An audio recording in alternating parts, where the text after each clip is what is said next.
Welcome back to the channel. In today's video, I'm going to show you guys how to create a class in Google Classroom. Really simple and easy to do. Once you log into your Google Classroom account and you're opened up on the application like I am right here, all you want to do is go up to your plus sign right here where you can create or join a class. Click on the plus sign and just click on Create Class. And then you have to click on the check mark here saying that you've read and understand the notice, and then continue.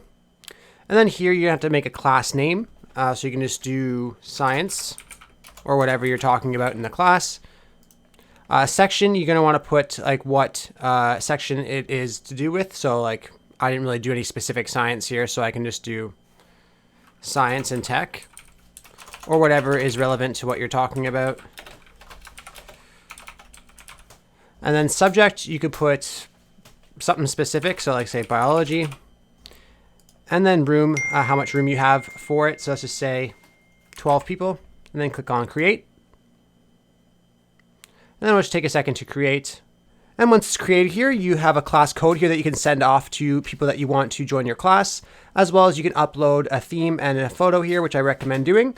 And then you could create and schedule appointments and respond to student posts. But this is like the basic screen that you use for your classroom. I really hope I was able to help you guys out and show you how to create a classroom on Google Classroom. If it was helpful to you, be sure to leave a like on the video and subscribe for more. Thanks for watching.